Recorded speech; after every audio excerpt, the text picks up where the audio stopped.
Hello, and welcome to our 22nd D&D 3.5 Prestige class review. Today, we're going to be looking at the Ghost-Faced Killer Prestige class from the Complete Adventure sourcebook. I'll be going over the Prestige class's requirements, class features, and rating it on its concept and execution. The Ghost-Faced Killer is a terrifying assassin who strikes invisibly using mystical powers before fading back into the shadows. The backstory for this prestige class is that long ago a persecuted clan of warriors wished to strike out against the government that was oppressing them, and to do so they made a deal with dark spirits who granted them this power to essentially become like ghosts themselves. Using this newfound power, they slaughtered the entire imperial family and caused a great civil war that embroiled the country for many years. The name of that clan and its history, according to this lore, has long since faded from memory, and the ghost-faced killers of today have learned those passed-down secrets over time and often act as assassins or mercenaries. Ghost-faced killers are also known for wearing demon masks when they carry out their lethal exploits. To become a ghost-faced killer, a character must be of evil alignment, have a base attack bonus of +5, and have 6 ranks in hide, 4 ranks in concentration, 8 ranks in intimidate, and 6 ranks in move silently. You also need to have the improved initiative and power attack feats. While improved initiative isn't particularly relevant to this prestige class's features, the power attack feat explicitly is at one point, so you definitely do need it for this prestige class. As for the best way to get into this prestige class, it says that most of them begin their careers as rangers or rogues, and that ninjas are also fairly common, fighters as well, and very few others, some monks, a few barbarians, but that's about it. As for the quickest way to get into this prestige class, and you will likely want to get into it as quickly as possible, I would suggest fulfilling the skill requirements by taking 1 or 2 levels in fighter and the rest in ranger. Ranger is going to give you access to the concentration skill, but rangers do not have intimidate as a class skill and you're going to need 8 ranks in it, so you're going to want to take levels in fighter at some point. Ranger rogue, fighter ninja, ranger ninja, all of these various other multi-class combinations can work, but they are going to slow your base attack bonus progression, and it is going to delay your entry to the prestige class, which, as I said, you're going to want to get as quickly as possible. While a ranger won't be entering this prestige class with the sneak attack or sudden strike dice that a ninja or rogue will, it's the secondary effects of your sneak attacks, as we'll see as we go through the class features, that are going to really make you want to get into this prestige class early and level it up as much as possible. The Ghost-Faced Killer has a D8 hit die, good fortitude save, a full base attack bonus, and it gives you 4+ intelligence modifier skill points per level, with a skill list fairly similar to the Rogue Ranger overlap. This is fairly good for a skirmisher class, better than a rogue, about the same as a scout or ranger, so you can survive in melee after you do your sudden strikes, which will allow you to serve as a party's frontliner if you need to. The full base attack bonus will keep your power attacks dishing out damage, and it will complement very well a fighter or ranger who enters this prestige class, especially since it is somewhat expected that you will be using some kind of two-handed weapon. At first level, you're going to gain Ghost Step once per day, and this is going to improve later on. Ghost Step allows you to become invisible for 1 round as a swift action, and it doesn't provoke opportunity attacks. This is pretty much a carbon copy of the Ninja class ability found earlier in this very same book, the difference being that you don't use your key points to use it, so rather than being able to use it half your level plus your wisdom modifier per day, you get it once per day, and eventually 4 times per day by level 10 in this prestige class. Obviously, if you have this ability from Ninja as well, the uses will stack. Tracking the different pools might be a little bit of a pain, but having enough uses of it to sneak attack or rather sudden strike each round will be quite helpful. At level 2, you gain Sudden Strike plus 1d6 damage. This works just like the Ninja ability does. It is essentially sneak attack, except that it doesn't work while flanking, and you can't use it to deal non-lethal damage. That's okay, because you're not likely to be doing a lot of non-lethal damage with this prestige class. At level 3, you gain Frightful Attack, which allows you to panic onlookers and even frighten a victim to death. Once a day, if you make a sudden strike while using your power attack feat, and taking at least a -1 on your attack roll, then your target has to do a will save or die of fear immediately. The save DC for this ability scales off of your charisma modifier and class level, so you're going to want to make sure you have a good charisma going into this class. That said, the ability to potentially kill a target, and even if they succeed on the save, they're still shaken for 1 round per class level, makes this quite a powerful rider effect for your sudden strikes.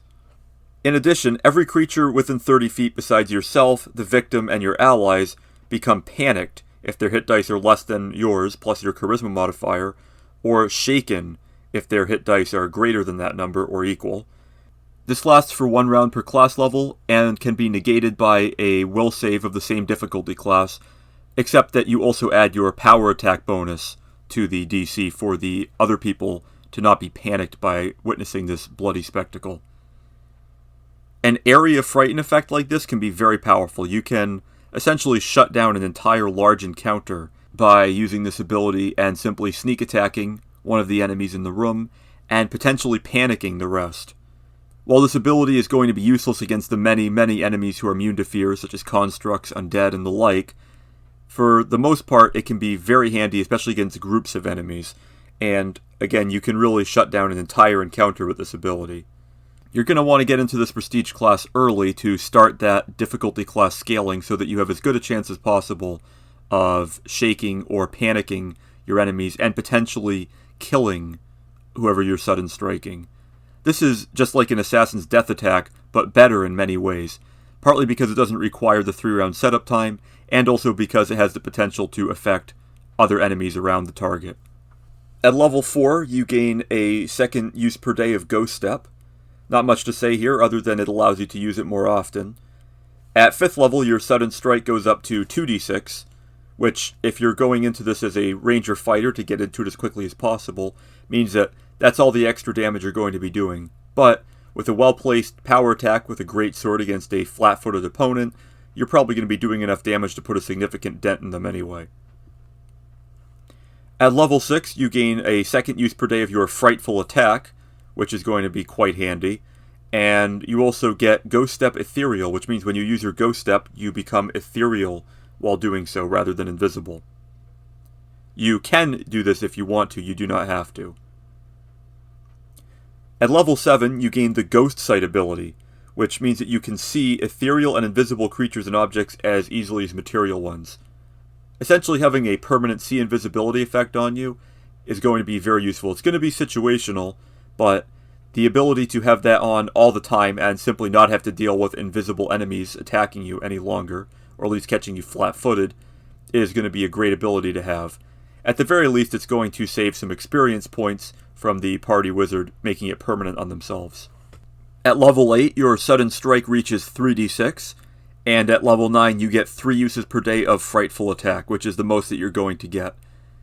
Level 10 gives you 4 uses of Ghost Step per day, and the final new ability, which is Frightful Cleave. If you kill a foe with your Frightful Attack, either from damage or from the death effect of fear attached to it, you get an immediate extra melee attack, a la the Cleave feat. It works essentially the same as that. If your new target is also flat-footed, then the extra attack is also a Frightful Attack without using any of your uses per day of Frightful Attack. This is a great ability because it gives you a second chance for the enemies within 30 feet to fail their will save and become panicked, and thus essentially useless as combatants for 1 round per level. The downside here is that you're going to need to have 2 enemies within your reach, but this class is going to be best when it's attacking groups of enemies.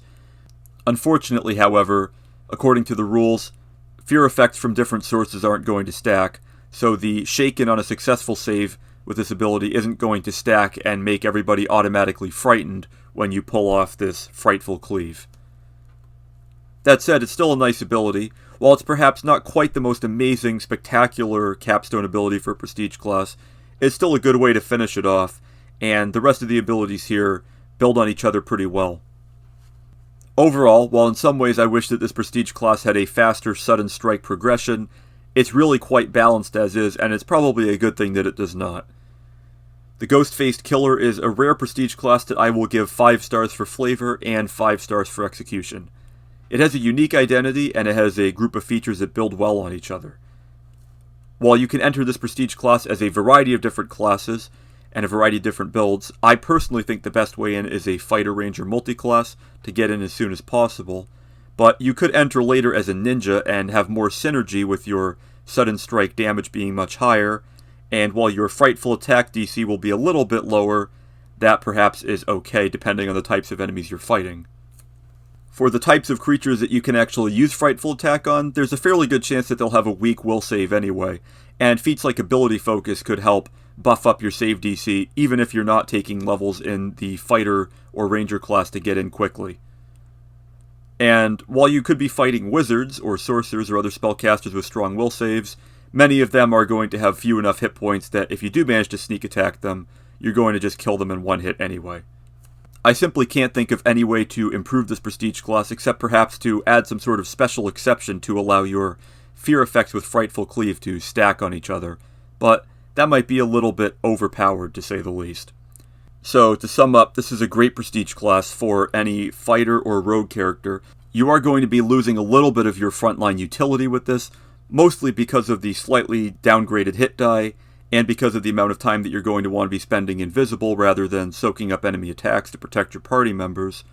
But even so, the devastation that you can unleash is going to be pretty excellent, and with a full base attack bonus and the power attack feat, even once you run out of uses of your frightful attacks and ghost steps, you're going to be able to dish out a lot of damage on your enemies. This is one of these really great prestige classes that allows multiple types and classes of characters to feed into it, and provides interesting trade-offs for doing so. So that's going to be it for this prestige class review. Please like, share, comment, subscribe, and so on. Thanks for watching, and I'll see you next time here on 3.5 Archive.